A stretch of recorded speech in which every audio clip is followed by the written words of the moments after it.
Hello again, gentlemen. Welcome to the first day of Thatch's Thatch Can style wrestling. There's a lot of glare coming off that dome of yours, squirrel nut! What does WrestleMania mean to Brock Lesnar? It's a day that I get to show up, kick somebody's ass, and get paid to do so. Crying out loud, we can't use a thing with you swearing like that. I don't give a damn. I came up here for a purpose to prove some son of a bitch and thing. And I'll tell you what I came to prove, that Lawler didn't have the guts. I'm back.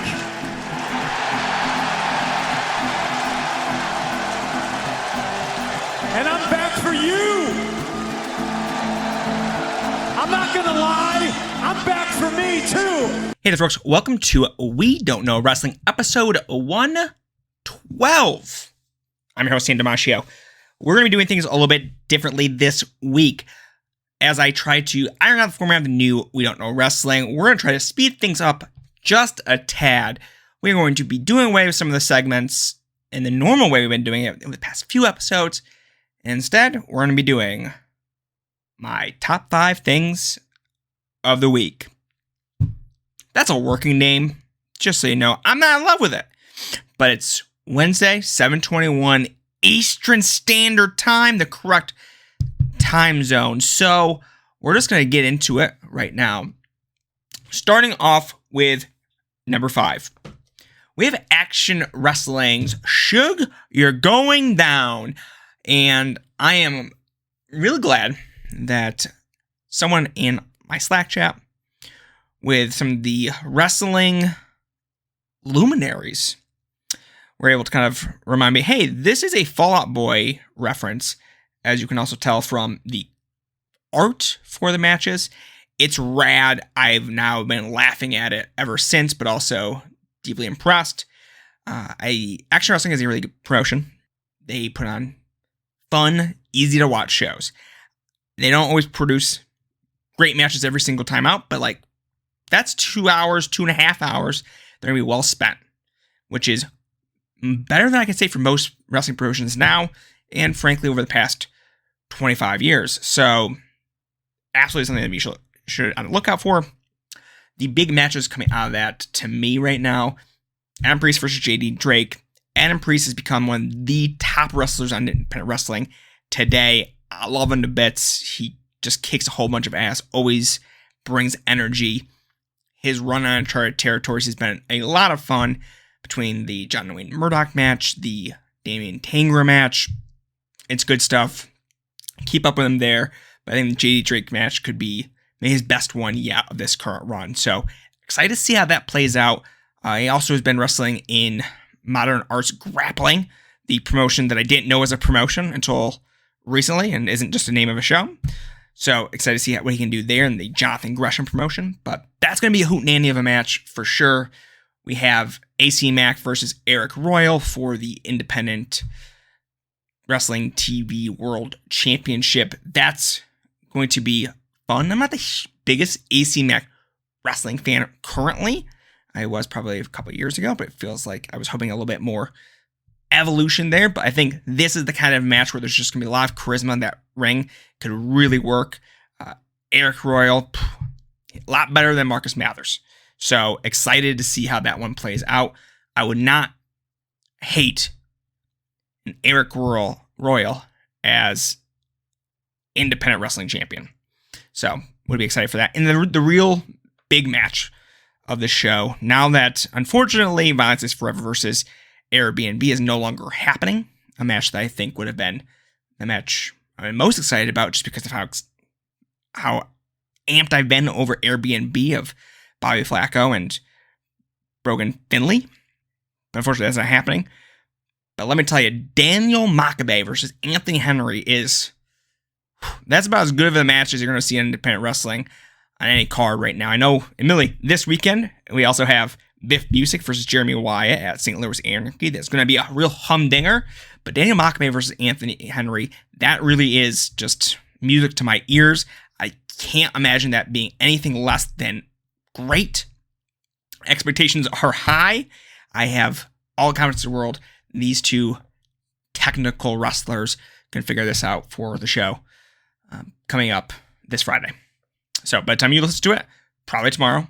And if you listen to it in the future, go back and watch it, because I'm sure it was great. I don't even need to review it. I know it was great.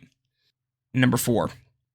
This is going to be wrestling adjacent, because it is also kind of a big part of what I consume and how I've developed my personality, comedic sense of time, and what have you.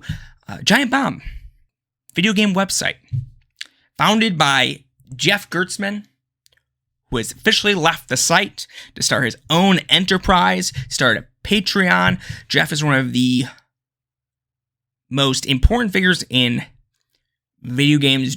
I don't want to say journalism, but journalism, I guess.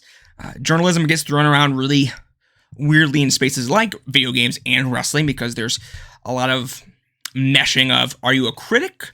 Are you an actual journalist? Are you doing that work? Are you just being a pundit at that point? There's a lot of kind of blending of those things in video games and wrestling, but he's been not just a person that's been doing it a long time, which sometimes gets attributed to being good at it, but he's also is just like one of the greats. He has informed so many folks' sense of humor, the way they communicate with each other, whether you are aware of it or not. You probably have friends that are Giant Bomb fanatics or have just been adjacent fans for years.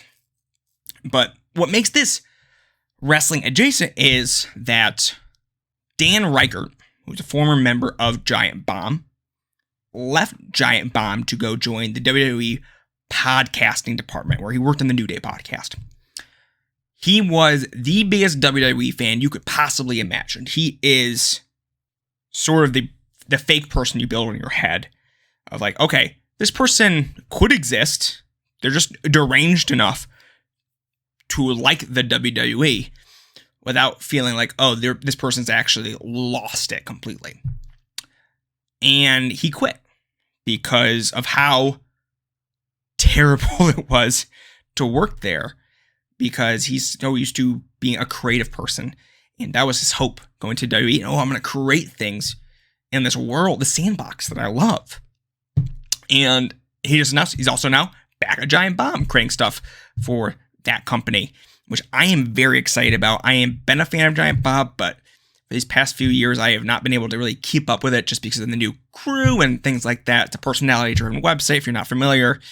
But excited to see what that does with him back in the fold. He's a zany personality, someone that has rubbed me a little bit the wrong way in the past, but in this setting with a lot of younger voices, I think that's going to be really exciting. But you don't really care about that, probably. But this does bring up our tweet of the week. It is from @TrevorDom.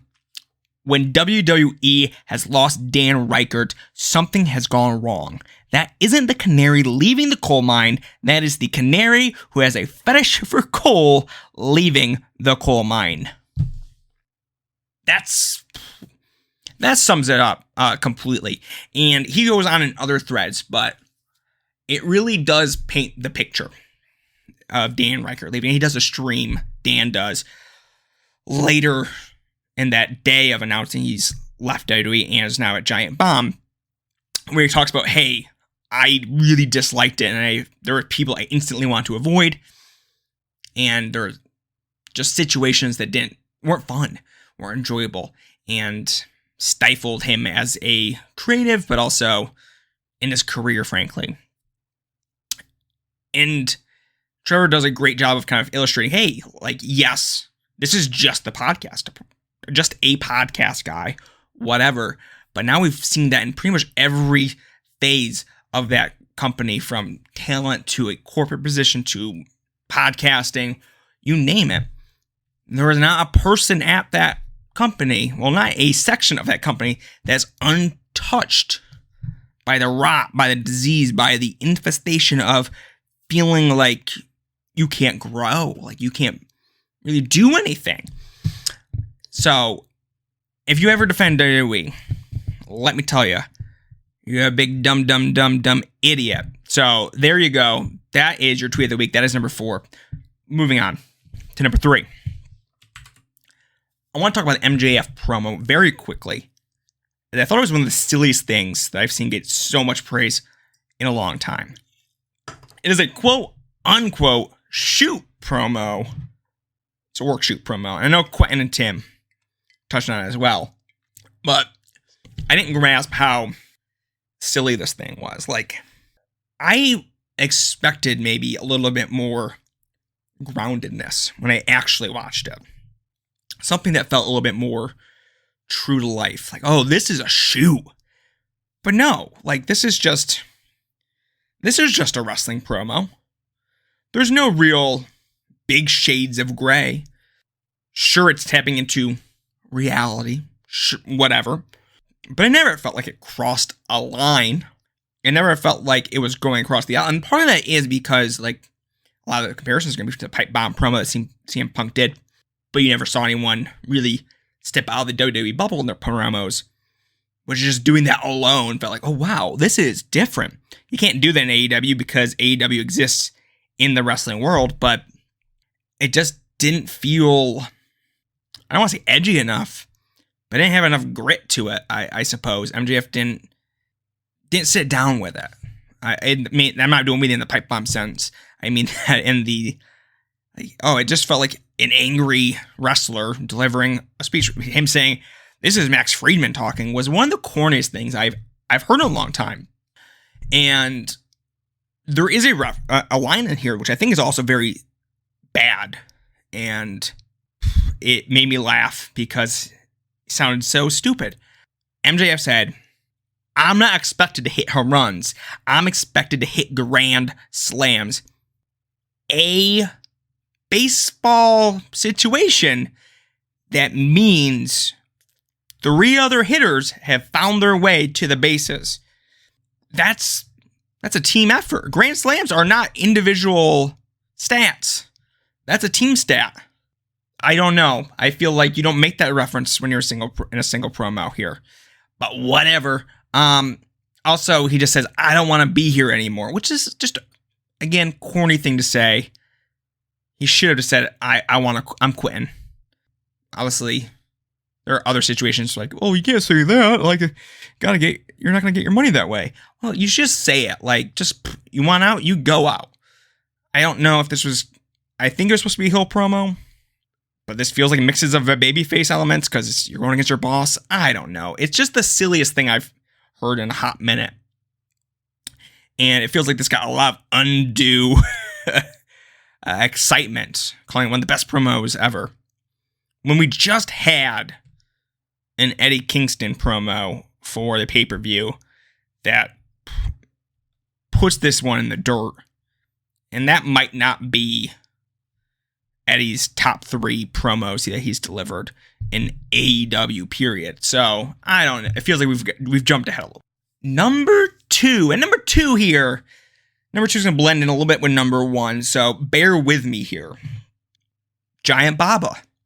So I've been watching a lot of Giant Baba as I've been working on my greatest wrestler ever watching for the past week. And I've just been kind of going through 1982 for a lot of the All Japan and All Japan adjacent stuff to get a grasp of how those performers were doing, because I haven't watched a lot of All Japan. As you may know, I've not watched any of like the Pillar stuff or whatnot. Sorry, folks. And the wrestler that's standing out to me as I'm doing this is Giant Baba. Plain and simple. This guy who some years back I was really down on and thought, wow, what a bum. He just has nothing to him. He's got all his awkward offense. He can't move around the ring. It's just sloppy. And I'm like, who was I? Who had the nerve back then to say these things about him? He rocks. He is just a giant gangly man with, yes, weird proportions. And I'm sure there's some medical condition that makes me a little insensitive to say that about. But he has some odd proportions, and it really works. And sure, his offense is a little wonky with the chops. Does these overhand chops. But it works. And the folks that he is in the ring with understands what he's doing and makes it work. It's a lot of, hey, you gotta have some suspension of disbelief, and you have to trust that the wrestler on the other side of the ring is going to understand what he's going to do. But then you also see him do some weird technical stuff in the sense that, like, he uses these giant limbs to throw out arm bars from weird positions that other wrestlers really can't. He's able to come off like this monster, this giant, this larger-than-life figure because he is. And when he moves around the ring, everything feels like, okay, this ring could just fall apart at any minute because this giant is in there, this wide man who's about to throw a boot in this wrestler's face is just bending these ropes farther than they probably should go. And it's great. And I think if you watch what I've been watching that's really been impressing me is the Stan Hansen stuff from 1982. He has a match in February of 1992 that's so great. It was one of the first great matches that I've watched in a while. Something that really knocks me on my bottom that goes, oh, I love wrestling. It has enough stiffness. It has enough character to it with these giant men in there throwing their bodies at each other, as well as a little extra grit that you're kind of hoping for. I think that's one of the matches I'm going to just be pointing to. But hey, yes, Baba better than Inoki. Sorry, folks. You got more out of Stan Hansen, which is also to say Stan Hansen's a pretty darn great wrestler. So that's really what I've been watching for this past week, and that's what we're going to kind of put here at number 2. But yeah, if you haven't, go watch more Giant Baba, especially from 70s, early 80s. I've watched some stuff from the later 80s. He definitely loses his step. He definitely gets older, a little bit balder. But yeah, at that point, he's doing still great stuff. Excited to dig in more. All right, number 1 had to be, again, this is not current stuff. This is what works for me, and I've been going through on the Pro Wrestling Only message boards, the greatest wrestler ever, 2016 threads. In particular, I have been going through the thread titled Wrestlers Who Had a Lot of Great Matches But Aren't Great. A thread that does not tell you one iota what you're in for. It is not at all about that topic. This thing starts about Rick Steiner, of all people, about how he shouldn't rank at all. He doesn't really cover any of the metrics of being a great wrestler. He has a short peak. He's got nothing going for him. He's not even as good as Scott. That topic lasted all of a page, and then the, I don't know, founder, but the showrunner over at PWO, Loss Charles, doing great stuff on Twitter, a man who said, oh, I love message boards, could never be me on Twitter, now just fully embracing it, racking up those numbers, juicing up the stats, the metrics, love ya, my man, crushing the game. And on that first page, he says, well, let me reel this in. Let's change the topic to who is a great wrestler? Who is a wrestler that has lots of great matches that you don't consider great? Why are they not a great wrestler despite doing this? And he put that question to the field, and the response back was, I don't know, for a couple pages, some mentions to Triple H, but everyone saying, but I actually don't freaking like him. He sucks. Some other people might say this, though, which was a weird way to respond to the question, because it's like, oh, I don't believe this fact, but let me tell you a possible answer, which is very funny, because the odds are, if you did think all those matches were great, you probably do think, to some respect, that the man without a job is a great wrestler. I don't agree with it, but there you go. Well, the actual crux of it is that for 17 pages, actually at least 14, I haven't gotten to all 17 yet. It's a 17-page thread, just a monster of a thing, of 2 message boarders, essentially. Parv and Grimace. Grimace is Stephen Graham on Twitter. I'm now kind of running the show for GWE, having a Discord. If you haven't been there, join it. It's some fun discussion going on, but also go to PWO and have discussions there. I think that's going to be where you see the long-lasting arguments, discussions, stuff that's going to last for the next 4 years. Just to kind of say, up front here, greatest wrestler ever is a poll ranking the top 100 wrestlers that's going to conclude in 2026, which I know is 4 years away, but time moves fast. You never know. But it's Parv and Grimace going back and forth about why Bret Hart for Grimace is ranked higher than Kenta Kobashi, and Parv being unable to grapple with this fact, knowing that Kenta Kobashi has all these great matches and that Bret doesn't, and that Stephen Graham is also Canadian. They are a homer in this sense. And it seems like Parv, to some degree, takes this as umbrage. And it's just a very funny thread. It's something that you really miss in today's discourse, where it feels like the biggest arguments you see always are about someone being problematic versus them having a shite opinion, which is unfortunate. I wish we had just more kind of banter about, hey, you think Kenta Kobashi is better than Kawada? Or something of that nature. Maybe not a great example. Or you're a Shawn Michaels fan? Terrible idea. Things like that. And then you can just burn these folks. Which is why I want to be a Dory Funk Jr. fan as a bit. I think we need to have these discussions open in the universe. Tweet about it. We've got @Nova's Exploder tweeting about his GWE process ballot and whatnot. He's 19 based on his Twitter profile. An illegal age to be posting about GWE, I think. But it really made me go, oh, fuck.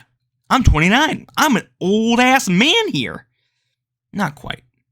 Dylan, Charles, Stephen Graham, they're ancient. Their bones are fucking creaking every single goddamn day of their lives. So, Tim also, gotta throw Tim in there. Yeah, they are just broken men. Broken people, I should say. And I'm 29. I'm still young. But 19, that's fucked up. That's deeply unhinged, deeply unwell. Log off. But yeah, if you want to have a good and bad time simultaneously, go read the GWE threads from 2016. I cannot recommend it enough if you want to have a good and bad time. It is the most circular discussions you will ever experience. You will see some great insightful points, followed up by what the fuck are you talking about, my guy? And it's just everything you could possibly want. That's what wrestling's all about, maybe having these bad discussions. And I'm hoping that for 2026 we have more of those. We're still so many years out, it feels like people aren't really gearing up. It's gonna come, it's gonna be great. I'm looking forward to it. But that's it. That's it. That's where we're at for this week. And We Don't Know Wrestling. We're coming in sub 30 minutes. We're speeding things up. I'm hoping we have this be the kind of the time slot going forward. Go and follow Quentin and Tim's podcast, Q&TR, on Twitter. They've been producing great episodes each and every week for your listening pleasure. Go follow the podcast at WDKWPN on Twitter. Go to our link tree. Give us a subscribe on iTunes. Give us a 5-star review. Really just slap it down there. Boom, boom, boom, boom, boom. And yeah, if you feel the urge, leave us a tip. It helps pay the bills so we can keep this going. Easy, breezy, beautiful cover girl. My name is Tim Damasio, and thank you for listening to this week's episode.